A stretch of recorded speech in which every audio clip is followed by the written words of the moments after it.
السلام علیکم ناظرین، ایک واقعہ درپیش آیا کراچی میں کہ چوکیدار ایک کمپنی میں کام کرتا تھا 30 سال سے۔ کنجوس بہت تھا، اپنا خیال نہیں رکھتا تھا۔ آج تک چائے پیتے ہوئے ہم نے نہیں دیکھا۔ اپنا خیال تو بالکل ہی نہیں رکھتا تھا، لیکن بہت نفیس، نہایت شریف، ایماندار، وفادار اور سچے انسان تھے۔ ایک دن وہ ڈیوٹی پہ نہیں آیا تو سب نے پوچھا، خالد بھائی کہاں ہیں؟ چوکیدار: کسی کام کی وجہ سے نہیں آئے ہو، لیکن کبھی چھٹی نہیں کرتے تھے بغیر بتائے۔ تو اگلے دن بھی نہیں آئے تو سب پریشان ہو گئے، ہوا کیا خالد بھائی کو؟ پتہ چلا کہ کسی ہاسپٹل میں ایڈمٹ ہے اور وہ بیمار ہے۔ تو کمپنی کے کچھ ذمہ داران وہاں سے ہاسپٹل چلے گئے۔ ہاسپٹل میں دیکھا تو کسی بیڈ کے اوپر وہ پڑے ہوئے ہیں، میڈیسن ختم ہو چکی ہے، بے خودی کے عالم میں تھے۔ تو پوچھنے لگا وہاں کے جو کام کرنے والے نرس ڈاکٹر تھے، ان کو بلا کے کہ بھائی کیا ماجرا ہے، کیا علاج کیوں نہیں ہو رہا ان کا؟ تو انہوں نے بولا کہ جو پیسے انہوں نے جمع کرایا تھا وہ سارا پیسہ ختم ہو چکا ہے اور میڈیسنز کے لیے ان کے پاس اب پیسہ نہیں ہے۔ تو کسی طریقے سے ان سے بات کی، بولا کہ وہ جو پیسہ تم سیلری جمع کرتے رہے اتنے عرصے سے، اتنے سالوں سے، 10 سال سے، ہم نے آپ کو کھاتے ہوئے نہیں دیکھا، آپ کی کوئی اولاد نہیں ہے، آپ کا گھر بار نہیں ہے، اتنا سارا پیسہ کہاں جاتا آپ کا؟ جمع کرا دے اور اپنا علاج کروا دے، کیا کرو گے؟ قبر لے کر جاؤ گے مرنے کے بعد؟ تو انہوں نے کہا جتنا پیسہ میرے پاس تھا میں نے جمع کرا دیے، اب میرے پاس کوئی پیسہ نہیں ہے۔ تو بہرحال وہ کمپنی کے بڑے تھے، انہوں نے پیسہ جمع کرا، ان کا علاج کروایا۔ کچھ ہفتے کے بعد وہ ڈیوٹی پہ آ سکا۔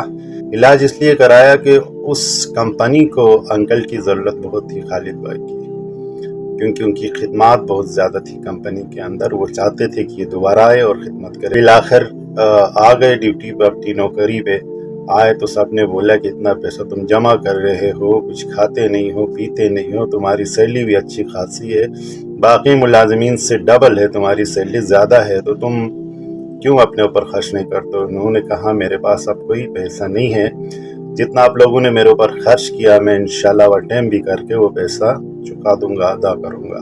کچھ بندوں نے بولا کہ نہیں، آپ بتا دو آپ کا پیسہ کدھر جاتا ہے۔ بالآخر وہ مجبور ہو کے بتایا کہ جاؤ فلانا جگہ پہ ایک گھر ہے، اس گھر کے اندر کچھ افراد ہیں، ان سے پوچھ لے، وہ میرے بارے میں بتائیں گے۔ تو کچھ نادان تھے وہاں کے ملازمین، 3-4، وہ چلے گئے، ڈھونڈتے ڈھونڈتے وہاں پہنچ گئے۔ گھر میں جانے کے بعد 3 بچے وہاں پہ اس گھر کے اندر رہ رہے تھے۔ 2 بچیاں تھی، ایک بچہ تھا 10 سال کا، ایک بچی 13 سال کی، ایک اور 16 سال کی لڑکی تھی۔ انہوں نے پوچھا کہ آپ لوگ کون ہیں؟ انہوں نے اپنا بتایا کہ ہم یتیم ہیں، اس گھر میں رہ رہے ہیں۔ تو بولا آپ لوگوں کا کھانا پینا وغیرہ کا بندوبست کیسے ہوتا، کیا کرتے ہو آپ لوگ؟ تو بولا ہمارے لیے کھانے پینے اور پڑھنے فیس وغیرہ کا کوئی ابھی مسئلہ نہیں ہے۔ شروع میں ہم بہت لاچار ہو گئے تھے، بے بس ہو گئے تھے۔ آج سے تقریباً 8 سال پہلے یہاں سے ایک انکل گزر رہے تھے، ہم رو رہے تھے تو انہوں نے ہماری آواز سنی اور ہم سے پوچھا تو ہم نے بتا دیا۔ جو سب سے بڑی جو لڑکی تھی اس نے یہ واقعہ ان کو بتایا کہ اسی طرح وہ انکل نے ہمارے پاس آئے، پیسے دیا، جب سے ہمیں پیسے دے رہے، ہمیں پڑھا رہے، کھلا رہے۔ تو اس وقت انہوں نے کہا کہ میرے جو بھائی ہے، جو چھوٹا جو بچہ ہے، ان کی عمر تقریباً 3 سے 4 سال تھی، اس لڑکی کی عمر چھوٹی والی کی وہ 5 سے 6 سال کی تھی، اور 8 سے 9 سال کی وہ بڑی لڑکی تھی۔ جب سے وہ ان کا خیال رکھ رہے، ان کی خدمت کر رہے، فیس دے رہے، کھانا دے رہے، یتیم بچوں کو اپنا خیال نہیں رکھتے، وہی وہ انکل تھے خالد بھائی۔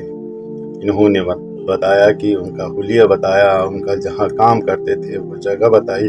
ظاہر سی بات ہے کہ 8 سال کی خدمت کر رہے تو انہوں نے بتایا ہوگا کہ کہاں وہ کام کرتے ہیں۔ تو اسی طرح سارا پیسہ ان کو دے دیتے تھے، اپنا خیال بھی نہیں رکھا انہوں نے اپنی زندگی میں۔ تو ایسے بہت سے لوگ ہیں معاشرے میں، ایسی بڑی ہستیاں ہیں جو ہماری نظر میں ہمیں لگتا ہے، لوگوں کو لگتا ہے کہ وہ کچھ نہیں کرتے، لیکن وہ بہت کچھ کرتے ہیں اس معاشرے کو زندہ رکھنے کے لیے، انسانیت کو زندہ رکھنے کے لیے۔